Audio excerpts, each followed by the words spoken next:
tout le monde, bienvenue à la séance ordinaire du 8 juillet 2024. Le point 1, c'est l'ouverture de l'Assemblée. Le point 2, c'est l'adoption de l'ordre du jour. Donc, vous avez tous copié, donc ça peut être écrit rose, propose par M. Moreau, puis par Mme Charlot. À droite? Oui. À ma gauche? Oui. C'est le point 3, retour sur la séance extraordinaire du 17 juin. Donc, le 17 juin, il y a eu une extraordinaire. On aimerait bien refaire un petit peu un retour sur cette séance.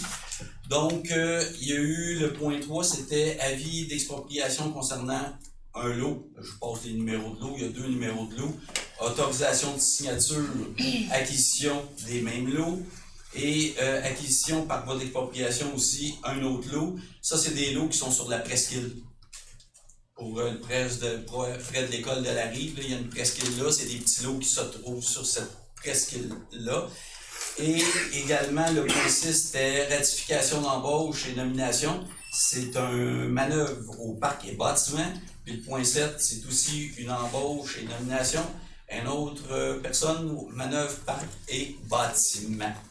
Donc, c'était seulement ça notre séance extraordinaire. Donc, point 5, c'est le dossier du maire. Point 4, monsieur le maire. Adoption, oui, je m'excuse, merci.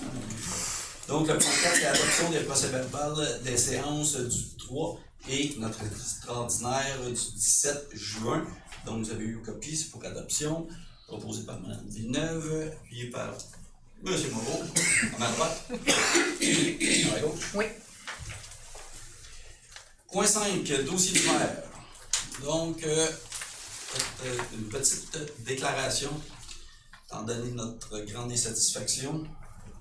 Donc, subvention refusée par le ministère de l'Éducation pour l'Aréna. Donc, c'est avec beaucoup de déception que l'ensemble du conseil, évidemment, l'ensemble de la population, que nous avons appris le refus d'aide financière du ministère de l'Éducation pour notre projet d'aréna communautaire à côté de l'école de la Rive. Pour vous faire un bref résumé du contexte, la Ville a déposé en décembre 2023 une demande de subvention au programme d'aide financière aux infrastructures récréatives, sportives et de plein air du ministère de l'Éducation du Québec pour la construction d'un aréna sur le territoire de la Valtrie. Le site convoité pour l'aménagement de cette infrastructure était celui du terrain municipal adjacent à l'école secondaire de la Rive. Nous souhaitions ainsi favoriser les saines habitudes de vie et le développement de partenariats avec les organismes sportifs et les écoles de la Valtrie, tout en encourageant la persévérance scolaire, notamment en proposant une offre en concentration sportive ou en sport-études.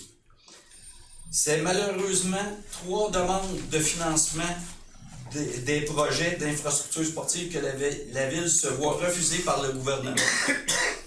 Cette fois-ci, nous avions mis toutes les chances de notre côté.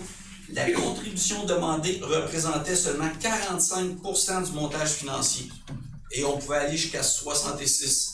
On voulait mettre vraiment les chances de notre côté, donc on est allé dans le minimum en demandant 45% de financement. Notamment, évidemment, on a réussi, avec le montage financier, à demander 45%, notamment grâce à la participation d'un partenaire majeur, soit l'entreprise d'Évolution, qui avait signifié son intérêt d'investir une somme annuelle de 500 000 $ sur une période de 10 ans.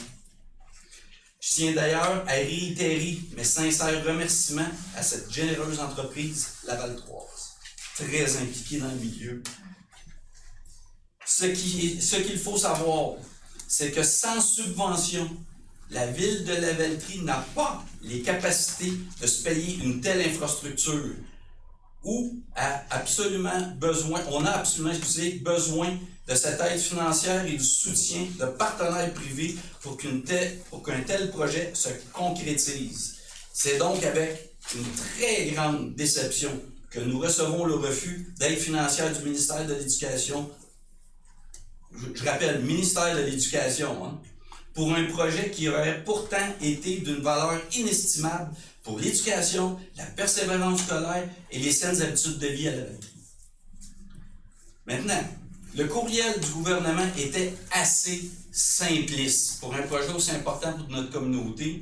C'est assez incroyable de recevoir une lettre comme ça.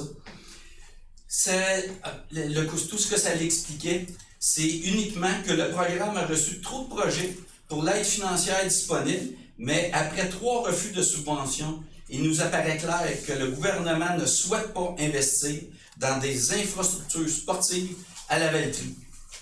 Nous nous demandons pourquoi et nous allons assurément aller chercher les réponses à nos questions. Je ne vous dis pas qu'on va avoir des réponses, parce que les réponses qu'on me donne, monsieur le maire, c'est un projet, c'est une subvention qui est normée. Et je vous dirais que quand on regarde les projets puis qu'on dit le titre du gouvernement, c'est 300 nouveaux projets d'infrastructure. C'est pas 300 nouveaux projets. La plupart des projets qui ont été acceptés, c'est du renouvellement, du refinancement, de la remise aux normes de sites déjà existants. Donc, c'est pas des nouvelles infrastructures. Ils renouvellent des infrastructures que les villes ont tout simplement négligées pendant des années de temps. En tout cas. Fait que le manque criant dans la région d'infrastructures sportives comme un arrêt là, ben non, à la place, on rénove ceux qui en ont déjà. C'est ça. Très désolant. Très désolant. Décevant. Donc, le point 6, aménagement du territoire urbanisme. Le C1, c'est seulement le dépôt du procès-verbal du comité consultatif d'urbanisme du 18 juin 2024. Vous avez une copie. 6.1.1, demande de dérogation mineure, 40 rue Louis-Noël. Madame Ranger. Le conseil municipal a été saisi d'une demande de dérogation mineure présentée par Madame Sabrina Léonard. La demande a pour but de construire au 40 rue Louis-Noël un garage détaché ayant une hauteur supérieure à la hauteur de l'habitation, soit une hauteur de 5,20 mètres comparativement à la hauteur de la résidence qui est de 3,81 mètres, ce qui déroge au règlement de zonage. Le conseil municipal, après considération des faits et circonstances ayant motivé la présente demande, est en accord avec la recommandation du comité consultatif d'urbanisme à l'effet d'accepter cette demande. Donc, y a-t-il quelqu'un dans la salle qui désire se faire entendre pour cette dérogation mineure? Madame Ranger.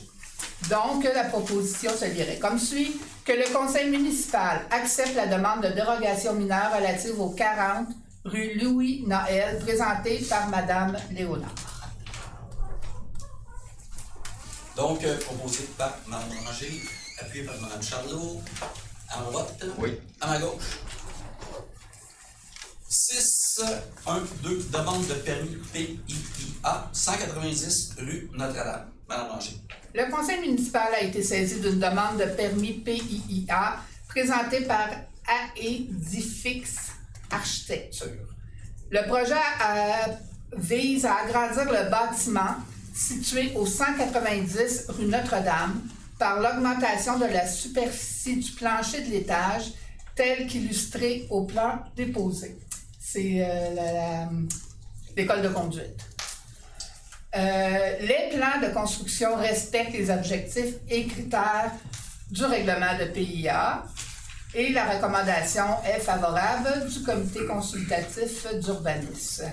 Donc, la proposition se lirait comme suit, que le conseil municipal approuve les plans du projet produit par Aedifix Architecture daté du 24 mai 2024 relatif au 190 rue Notre-Dame, conditionnellement à ce que la propriété soit munie d'installations sanitaires conformes aux lois et règlements en vigueur et qu'une attestation de conformité d'une personne membre d'un ordre professionnel compétent en la matière soit fournie à la Ville. Donc, proposé par Mme Ranger, appuyé par M. Gabremont, à ma droite, à ma gauche. 6.1.3, demande de dérogation mineure 180 rang Saint-Jean-Sud-Est. Mme Ranger. Le conseil municipal a été saisi d'une demande de dérogation mineure présentée par M. Richard Richer Bernard, je m'excuse. La demande a pour but de construire un gazebo d'une superficie de 60 mètres carrés, alors que la superficie maximale permise est de 21 mètres carrés, ainsi que d'une hauteur de 4 mètres, alors que la hauteur maximale permise est de 3,7 mètres, ce qui déroge au règlement de zonage. Le conseil municipal, après considération des faits et circonstances ayant motivé la présente demande, est en accord avec la recommandation du comité consultatif d'urbanisme à l'effet d'accepter la demande. Donc, y a-t-il quelqu'un qui désire se faire entendre pour cette dérogation mineure? Madame Ranger. La proposition se lirait comme suit, que le conseil municipal accepte la demande de dérogation mineure relative au 180 rang Saint-Jean Sud-Est, présentée par M. Bernard.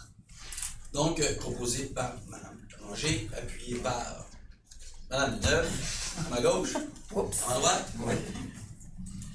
614, demande de permis PIIA, 1291 rue Notre-Dame. Mme Ranger. Le conseil municipal a été saisi d'une demande de permis PIA présentée par Soleil du Vietnam. Le projet vise à installer une terrasse et à ajouter des aménagements paysagers en cours avant, tels qu'illustrés au plan déposé. Attendez un peu, mon ordinateur a de la misère. C'est pas long. Je suis encore en Saint-Jean. D'accord, excusez. Les plans de construction d'aménagement paysager respectent les objectifs et critères du règlement de PIA. La recommandation favorable du comité consultatif d'urbanisme. Donc, la proposition se lirait comme suit, que le conseil municipal approuve le plan d'aménagement paysager ainsi que les plans de la terrasse sans toiture produits par le Soleil du Vietnam relatif au 1291 rue Notre-Dame. Donc, proposé par Mme Ranger, appuyé par Charlot, à ma droite, Oui. à gauche. 615, demande de permis PIIA, enseigne, 1291 rue Notre-Dame. Mme Ranger. Le conseil municipal a été saisi d'une demande, toujours présentée par le Soleil du Vietnam. Le projet a pour but d'installer des enseignes en vitrine en façade du bâtiment, situé au 1291 rue Notre-Dame. Le projet répond aux objectifs et critères du règlement de PIA pour les enseignes. La recommandation sous condition du comité consultatif. Alors, la proposition se lirait comme suit, que le conseil municipal approuve les plans du projet d'enseigne au 1291 rue Notre-Dame conditionnellement à ce que les inscriptions apparaissant en rouge au haut des vitrines, ainsi que le numéro de téléphone et l'image placée sur la porte soient retirés. Donc, proposé par Mme Ranger, appuyé par Mme Charlot, à droite, Oui. à gauche. 6.2, avis de motion, règlement 340-2024, création de la zone R195. Mme Ranger.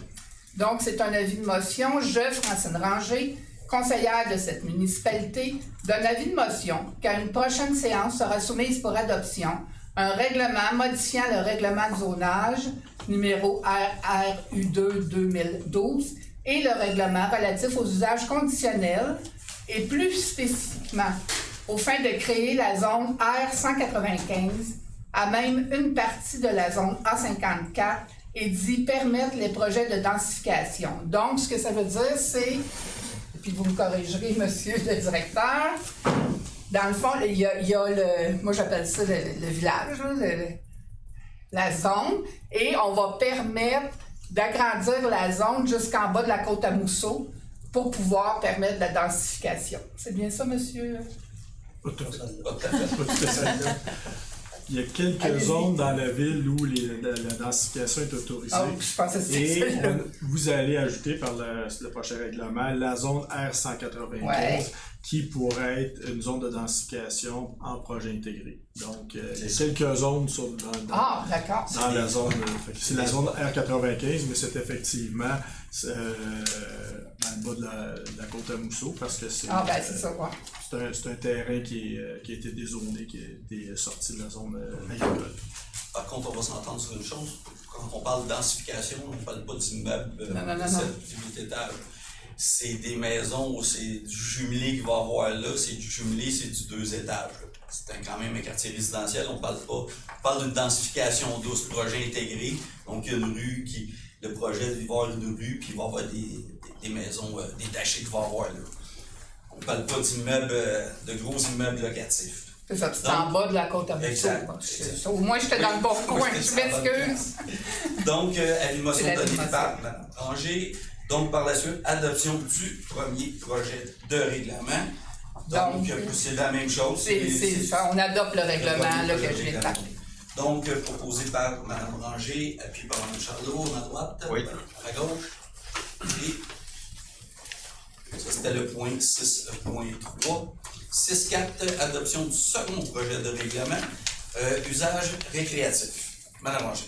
Que le conseil municipal adopte le second projet de règlement numéro RRU2 65-2024 intitulé « Règlement modifiant le règlement de zonage numéro RRU2-2012 aux fins d'autoriser certains usages récréatifs dans les zones P6 et P7 et de créer la zone R194 à même une partie de la zone R3 telle que déposée. » Comment être plus clair que ça? Je vais vous l'expliquer. Dans le fond, c'est d'autoriser au parc Gérard-Lavallée qui est un amphithéâtre, des auditoriums, du cinéma, du théâtre, des lieux de loisirs, salles de réunion, centres de conférences, congrès et activités nautiques. Donc, ça va être permis au parc. Ça va être la zone P106. Pour ce qui est de la zone école-chaussée, le presbytère, l'ancienne église qui est la chasse-galerie, jusqu'à la place du 350e, ça va être permis de faire du bruit. Ça ne l'était pas, mais comme il y a des spectacles, maintenant ça va être permis de faire du bruit lors d'événements. Donc c'est la zone P107. Et le 194, c'est dans le domaine Charbonneau. Donc il y a 4 terrains dans le domaine Charbonneau qu'on va modifier les marges d'implantation minimale. C'est-à-dire qu'il y avait une maison, que la marge, il aurait fallu qu'ils demandent une dérogation mineure, parce que la maison a été détruite et ils ont reconstruit à la même place. Alors, pour qu'ils puissent être légal, on va régulariser, parce qu'il y a le champ d'épuration et tout ça. Donc, ces 4 terrains-là que vous voyez, on va modifier les marges. Voilà. Donc, proposé par Mme Ranger, appuyé par Mme Neuve, à ma gauche, à ma droite. Oui. Et 6.5, adoption du règlement, modification du PPU. Mme Ranger. Attendez un peu, là. Le plan d'urbanisme, effectivement. Je m'excuse. Que le conseil municipal adopte le règlement RRU1-12-2012 intitulé « Règlement modifiant le règlement sur le plan d'urbanisme numéro RRU1-2012 aux fins de modifier dans le secteur du programme particulier d'urbanisme du centre-ville la carte des types de milieux tels que déposés. » Tout ça pour dire que au 11 rue Aubry, tel que mentionné, Dévolution a acheté cette maison-là. Donc, elle était classée dans la zone résidentielle. Maintenant, elle va être classée dans la zone urbaine. Du PPU. Du PPU. Exactement. Donc, proposé par Mme Ranger, appuyé par M. Moreau, à ma droite, Oui. à ma gauche. 6.6, adoption du règlement de concordance du PPU. Donc, c'est pour faire la concordance avec ce qu'on vient d'adopter. Donc, faire la concordance avec les règlements, de mettre les bonnes lignes à la bonne place. J'en fais la proposition. Proposé par Mme Ranger, appuyé par Mme Charlot. À ma droite? Oui. À ma gauche? Tu regardais de ce côté-ci? Non. Okay. Ah. C'est bon? Merci beaucoup, Mme Ranger. C'est moi qui vous remercie de votre patience. Eh non, il n'y a pas de problème. Les points 7, travaux publics, 7.1, municipalisation, secteur de la rue des Charpentiers. Monsieur Gavremont. Oui, donc le conseil a été saisi d'une demande du complexe industriel 4031 incorporé à l'effet de procéder à la municipalisation d'une section de la rue des Charpentiers dans le parc d'affaires. Les travaux sont en majorité réalisés selon les conditions d'entente prévues. Et le rapport d'une firme d'ingénierie CLA Expert Conseil, daté du 25 juin, attestant les travaux ont été réalisés selon les plans de vie. Donc, le conseil municipal accepte les travaux et autorise l'acquisition par la ville de la rue des Charpentiers, dans le parc d'affaires, une partie de la rue des Charpentiers. Que le mandat soit donné à Maître Alexandra Bérard du bureau Maître Notaire. Que le directeur général, M. Marc-Olivier Brault, soit autorisé à signer pour et au nom de la ville. Et c'est dans les frais juridiques et notaires cette acquisition. J'en fais la proposition. Donc, proposé par M. Gabremont, appuyé par Mme Villeneuve, à ma gauche. Oui. À ma droite. Oui. 7-2, municipalisation, une section de la rue des Charpentiers, c'est l'autre partie. C'est l'autre partie qui est à un autre propriétaire, ce bout de rue-là. Donc, c'est avec les entreprises Gilbert avec qui on fait affaire.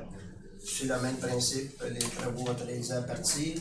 Le rapport de la firme d'ingénierie suggère d'accepter les plans et devis qui sont en lien avec ça. Donc, le conseil municipal accepte les travaux et autorise l'acquisition de l'autre bout de la rue des Charpentiers par la ville. Le maître Alexandra Bérard du bureau Maître Notaire, ainsi que M. Marc-Olivier Brault, soit autorisé à signer pour les noms de la ville. Fait. Donc, proposé par M. Gabremont, appuyé par Mme Villeneuve, à ma gauche. Oui. À droite. Oui. C'est 7.3, municipalisation, rue des Fermières. M. Gabremont. Donc, cette fois-ci, c'est une autre rue, toujours avec les entreprises Gilbert. Donc, c'est le même principe. Je fais l'acquisition. On a reçu le rapport de la firme d'ingénierie qui atteste les travaux. Donc, je fais la proposition qu'on accepte les travaux et autorise l'acquisition du cadastre, que le mandat soit donné à Maître Alexandra Bérard, M. Marc-Olivier Brault soit autorisé à signer. Merci beaucoup. Proposé par M. Gabremont, appuyé par Mme Villeneuve. À ma droite. Oui. À ma gauche. Oui. 7.4, adjudication de contrats travaux de pavage sur différentes rues. M. Gabremont.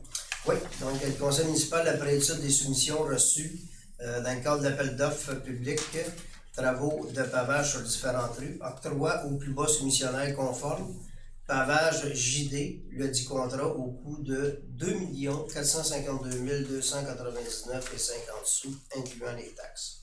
Donc, c'est dans le règlement d'emprunt qui est décrétant la réalisation des travaux.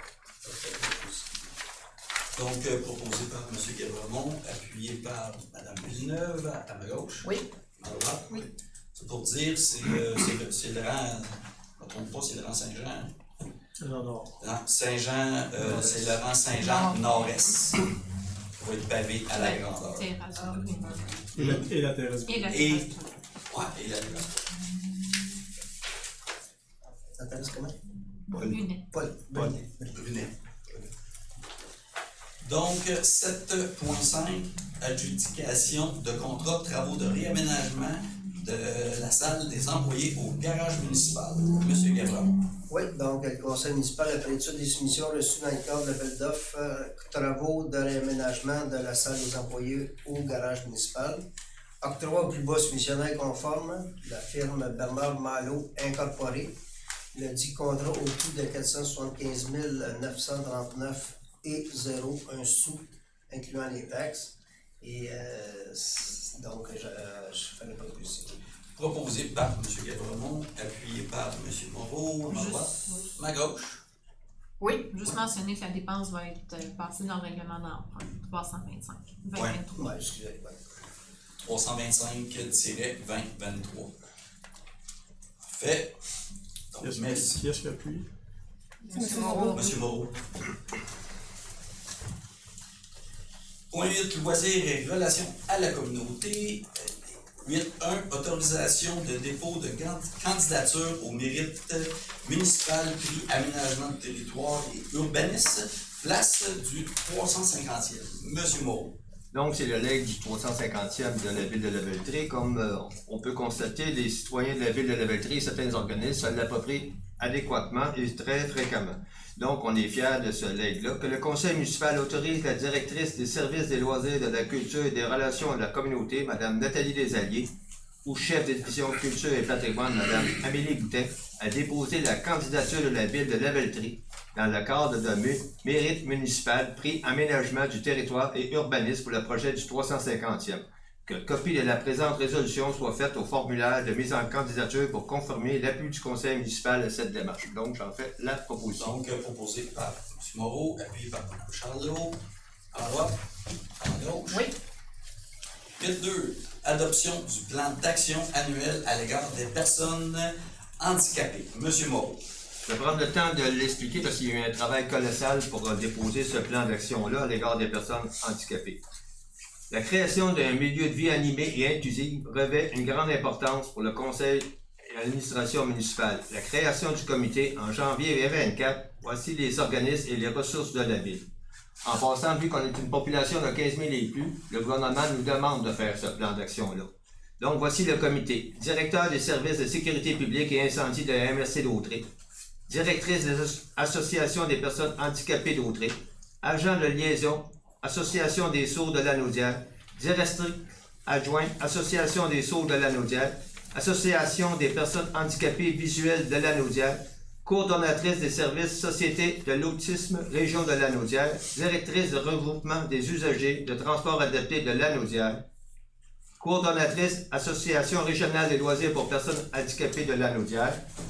Directrice générale Réseau québécois pour l'inclusion sociale des personnes sourdes et malentendantes, Ville de Lavellerie. Directeur des services de l'urbanisme, M. Rivet. Chef des opérations de service des travaux publics, M. Rousseau. Chef de division loisirs et soutien à la communauté du service des loisirs, de la culture et des relations à la communauté, Mme Perrault. Responsable du service de développement économique et mandats spéciaux, dont l'élaboration et l'implantation du plan d'action, Mme Messier. Conseiller responsable et porteur du dossier pour le conseil, moi-même, Denis Moreau. La responsabilité du comité est d'identifier les obstacles physiques et sociaux qui entravent la participation des personnes en situation de handicap et de proposer des mesures pour réduire ces obstacles dans chaque secteur d'activité. Voici les secteurs d'activité. Accessibilité aux lieux et édifices publics, communication, l'emploi et la participation citoyenne, parcs et espaces verts, transport collectif et adapté, la circulation, signalisation et stationnement, loisirs, culture, tourisme et vie communautaire. L'objectif est de favoriser la participation sociale des personnes en situation de handicap. Voilà pourquoi que nous déposons le plan d'action et j'en fais la proposition. Juste pour vous dire qu'il va être déposé sur le site web de la Ville de Lavellerie à partir de cette semaine, mercredi ou jeudi. Fait que dans le fond, si vous voulez avoir plus d'informations, il va être déposé sur le site de Lavellerie. Donc, j'en fais la proposition. Donc, proposé par M. Moreau, appuyé par Mme Charlot, à droite, gauche. Oui. 8.3. Appropriation de l'excédent de fonctionnement non affecté. Projet de logements sociaux des habitations Petite-Rivière. M. Moreau. Donc, c'est un dossier qui nous tient à cœur, qui est le comité, dans le fond, de l'habitation à Petite-Rivière. Je tiens à le souligner, leur travail colossal qu'ils font d'acharnement. Depuis 10 ans, ce dossier-là est travaillé par ce comité-là. Il y a eu différents obstacles. Et dans le fond, on espère que cette fois-ci, ce sera la bonne. Attendu que le conseil municipal a adopté en décembre 2019 une résolution d'intention en faveur de la réalisation du projet de 36 logements sociaux de l'organisme des habitations de Petite-Rivière. Attendu que le conseil municipal, en 2020, décrétant la création des programmes municipaux d'aide financière complémentaire du programme Accès Logis Québec. Attendu que le cadre de cette même résolution, le conseil municipal s'est engagé à accorder à l'organisme des habitations Petite-Rivière une aide financière sous la forme d'un crédit de taxe foncière générale jusqu'à un maximum de 100% de sa valeur annuelle, et ça pour une période de 35 ans. Attendu que le Conseil a adopté en mars 2022 la résolution 2022 visant à autoriser la signature d'une entente de subvention additionnelle avec le ministère des Affaires municipales et de l'Habitation ayant pour but de financer le dit projet. La Ville avait déjà donné le terrain pour ce projet-là, ainsi que, comme je vous expliquais, un crédit de taxe. Que la Ville de Lavellerie s'engage à soutenir le projet de logements sociaux de l'organisme des habitations de Petite-Rivière par une aide financière additionnelle de 2020 de 200 000 $ conditionnellement au dépôt de montage financier final par l'organisme des habitations de Petite-Rivière et à l'établissement d'une entente pour l'utilisation partagée de la salle polyvalente prévue au projet. Donc, depuis la création, le projet, il n'arrête pas d'exploser. En 2019, après ça, il y a eu la pandémie, il a été arrêté. Après ça, les coûts ont encore augmenté. Donc, il a fallu qu'ils refassent à 3 fois leur plan d'affaires financier. Donc, c'est pour ça que la Ville, en ce moment, on autorise un montant maximal jusqu'à 200 000 dans le nouveau plan d'affaires qui vont être déposés. Que les sommes non utilisées dans le cadre de ce projet de logements sociaux soient retournées à l'excédent de fonctionnement non affecté le cas échéant.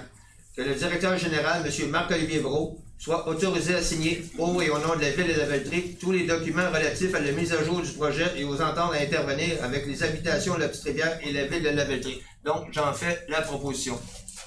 Donc, proposé par M. Moreau, appuyé par Mme Charlot, à ma droite, à ma gauche. Oui. Le pouce final qu'il y avait besoin pour que... En espérant que le jour... On va partir après 10 ans. Merci beaucoup, M. Moreau. Point 9, culture et patrimoine. 9.1, autorisation de signature d'entente renouvellement du bail pour la maison ancestrale. Madame Ranger. Donc, le conseil municipal autorise le directeur général, M. Marc-Olivier Brault, à signer pour et au nom de la Ville de la Valtrie le renouvellement de bail à intervenir avec Dévolution Inc. relativement à la location de la maison ancestrale située au 1060 rue Notre-Dame. C'est présentement les fermières qui occupent cette maison. Donc, proposé par Mme Ranger, appuyé par M. Moreau, à ma droite. Oui. À ma gauche. C'est 9.2, autorisation de signature entente avec les artistes du Symposium 2024. Mme Ranger. Le conseil municipal autorise Mme Nathalie Desalliés, directrice du service des loisirs, de la culture et de relations à la communauté, ou Mme Amélie Boutin, chef de division culture et patrimoine, à signer pour et au nom de la Ville de la Valtrie l'entente de partenariat à intervenir avec les différents artistes qui prendront part à l'exposition extérieure dans le cadre du Symposium 2024. D'ailleurs, le symposium aura lieu exactement le 14 septembre à la place du 350e. Donc, proposé par Mme Ranger, appuyé par M. Moreau, à gauche, à droite. Oui. 9.3, autorisation de signature, protocole d'entente pour l'utilisation du garage derrière le presbytère avec la coopérative de solidarité du Café culturel de la Chasse-Galerie. Mme Ranger. Que le conseil municipal autorise M. Marc-Olivier Brault, directeur général, ou Mme Nathalie Desalliés, directrice du service des loisirs, de la culture et des relations à la communauté, à signer pour et au nom de la Ville de la Valtrie le protocole d'entente à intervenir avec la coopérative de solidarité du Café culturel de la Chasse-Galerie relativement à l'utilisation du garage derrière le presbytère. Donc, peut-être pour expliquer que lorsque le café, qui est l'église, sera fermé pour rénovation, ils vont utiliser le garage en arrière du presbytère, faire des spectacles. Pour continuer leurs activités, Ouais. évidemment, la rénovation d'intérieur, c'est encore une fois tout dépendant Des subventions du que le gouvernement. Café culturel va obtenir. Le gouvernement nous obligeait, dans le fond, le Café culturel de la Chasse-Galerie, à continuer les opérations, dans le fond, pour pas justement, lorsque la rénovation, il fallait qu'ils continuent les opérations. Donc, c'est pour ça qu'on va rénover le garage municipal, les petits entrepôts. Ça leur permettait de ne pas perdre leur subvention par C'est rapport ça. aux employés qui étaient là, puis leur permettre de garder leur travail. Exact. Puis ça va nous faire une petite salle ici après, là, quand tout va être fini. Ça va Salle nous faire communautaire une de belle 60 salle. places. Vous avez Voilà. les proposeurs, puis... Non, j'ai proposé. OK. Donc, Mme Ranger propose, M. Moreau appuie, à ma droite, à ma gauche. C'est les points 10, administration, ressources humaines et financières. Le 10.1, dépôt, embauche et démission par délégation de pouvoir du directeur général. Ben, c'est tout simplement ça, c'est tous des étudiants, puis c'est pour des surveillants puis des animateurs de camp de jour qui surveillent. C'est des emplois évidemment saisonniers. Donc, c'est seulement un dépôt. 10.2, nomination opérateur d'eau potable et d'eau usée. Madame Villeneuve. Oui, on a un poste à temps complet là, d'opérateur des eaux usées qui va se libérer. Évidemment, on veut pouvoir remplacer la personne qui va quitter avant qu'elle ne quitte, parce que les eaux usées, il ne faut pas que ça s'arrête. C'est l'eau potable, c'est l'eau potable, c'est c'est eau l'eau usée, mais c'est l'eau potable. Après Faut pas ça, que ça ça s'en arrête, va. non. En fait, c'est opérateur d'eau potable et eau usée, là, mais Ah, c'est ça. c'est pour l'eau potable, surtout qu'on veut pas que ça s'arrête. On a eu une recommandation de la chef de division des ressources humaines, Marie-André Leclerc, de retenir la candidature de Luxon Alvarez à ce poste-là. C'est quelqu'un qui était déjà en poste à temps partiel. Là, il complétait dans le fond les horaires là, des gens quand ils s'absentaient. Donc, il va prendre le poste à temps complet. Il connaît déjà bien son travail. Dans le fond, je propose qu'on nomme M. Alvarez en date d'aujourd'hui, que l'échelon pour sa rémunération soit le 6e échelon prévu à la convention collective, puis que toutes les conditions de travail soient celles qui sont prévues à la même convention collective. Donc, proposé par Mme Villeneuve, puis par Mme Ranger à ma gauche, à droite. Oui. 10.3. Ratification d'embauche et nomination opérateur d'eau potable et d'eau usée. Mme Villeneuve. M. Alvarez occupait le poste à temps partiel, donc on a un poste à temps partiel qui se libère dans le même département là, des eaux potables et usées. On retient la candidature qui nous a été proposée par Mme Karine Brousseau, directrice générale adjointe au service administratif et ressources humaines. C'est M. Jordan Brière qui entre en poste en date. En fait, on ratifie, donc il est entré en poste déjà à partir du 5 juillet. L'échelon 1 au niveau du salaire et les mêmes conditions là, que celles qui sont prévues dans la convention. Donc, proposé par Mme Villeneuve, appuyé par Mme Ranger, ma gauche, ma droite. Oui. Et tout ça, c'est évidemment suite à un départ à la retraite. Donc, 10.4, octroi de mandat à l'UMQ, achat de différents produits chimiques utilisés pour le traitement des eaux. Monsieur Gavremont. Oui, c'est comme à chaque année. Pas les tout ça. Non, c'est comme à chaque année, c'est de faire un renouvellement, de faire l'achat regroupé avec l'Union des municipalités sur les produits chimiques qu'on a besoin, puis d'accepter les conditions, etc. Parfait. Donc, proposé par M. Gavremont, appuyé par Mme Charlot, à ma droite, à ma gauche. Oui. 10.5, avis de motion et dépôt du projet de règlement, délégation et contrôle budgétaire. À la dernière séance publique, on a nommé une nouvelle trésorière, Mme Julie Morin, qui était déjà à l'emploi de la Ville depuis 16 ans. Là, dans le fond, ce qu'on veut faire, c'est tout simplement ajouter Mme Morin dans la politique, là, mais dans le règlement qui concerne les délégations de pouvoir. Là, fait que quand il y a des autorisations à donner sur certains montants, là, il y en a des tranches au niveau des dépenses, puis il y a les différentes tranches doivent être acceptées par différents niveaux de poste. Donc, la trésorière, elle, va prendre l'imputabilité sur les dépenses de 10 001 $ à 25 000 $, avec, c'est toujours 2 signataires, fait que la trésorière avec la directrice générale adjointe. Voilà, fait que là, c'est l'avis de motion et le dépôt du projet. Donc, avis de motion donné par Mme Villeneuve. 10.6, appropriation de l'excédent de fonctionnement non affecté, règlement d'emprunt numéro 325-2023. Mme Villeneuve. Oui, on a en 2023 fait un règlement d'emprunt pour des travaux de pavage, de rénovation de bâtiments et d'acquisition d'immeubles pour la municipalité, évidemment. Puis dans le cadre de ces transactions-là, il y a entre autres le terrain pour le futur parc sur la montée Guy Mousseau qui a été acquis par la municipalité, pour lequel la municipalité a reçu un don d'1 064 200 $. Ce million-là, au budget, quand on a adopté quand on a fait les états financiers à la fin de l'année, là, le million a été affecté. Il n'a pas été remis dans le fond, il n'a pas été déduit des dépenses. J'essaie de faire ça clair, c'est compliqué. Le million n'a pas été déduit des dépenses prévues au règlement d'emprunt. On l'a plutôt mis dans les surplus de la ville non affectés. Ce qui fait que, puis dans ce règlement d'emprunt-là, finalement, on a un surplus de dépenses de 325 000 $ qui est prévu. Donc, on veut affecter 325 000 du surplus non affecté, notre fameux million là, qu'on avait mis de côté. On va aller chercher 325 000, on va le réaffecter au règlement d'emprunt pour pouvoir couvrir les dépenses de 325 000 supplémentaires. C'est clair, non? Donc, proposé par Mme Villeneuve, appuyé par Mme Ranger, à ma gauche. À droite? Oui. Et 10.7, autorisation de dépenses et dépôt du rapport budgétaire. C'est juste un dépôt, donc chaque élu a reçu copie. 10.8, c'est autorisation de paiement. Compte à payer, Mme Villeneuve. Que le conseil municipal autorise le paiement des déboursés du 4 juin au 8 juillet de la ville de Lavaltrie, incluant les dépenses de fonds d'administration et les dépenses en immobilisation, pour une somme de 3 545 711,68 $.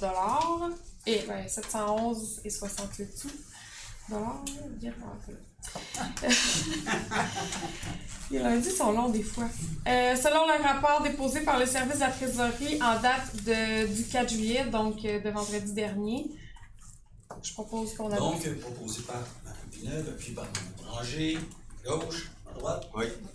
Cours. Point 11, c'est courrier, c'est les règlements de la MRC. Donc, il y a 2 règlements à la MRC. Donc, il y en a un, c'est le service d'incendie, c'est tout simplement un ajustement. Parce qu'un pompier à temps partiel qui veut faire partie du service d'incendie de l'ensemble de la MRC doit se trouver dans un rayon de moins de 12 km de la caserne où il est affecté. Mais on avait besoin de préventionnistes. Évidemment, un préventionniste, c'est pas lui qui intervient ces lieux, donc il était assujetti à la même réglementation.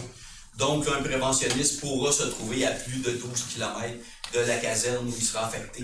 Parce que les préventionnistes se promènent sur l'ensemble du territoire de la MRC de Dautré.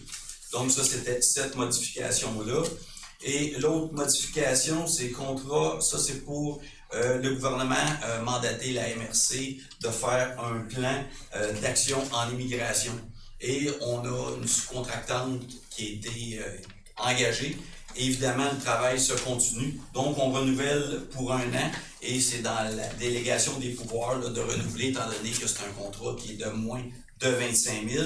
Évidemment, toutes les fois qu'ils passent des dossiers comme ça à la MRC, ils sont obligés de les transférer à l'ensemble des municipalités de la MRC de Dautré. Donc, merci beaucoup tout le monde à la maison.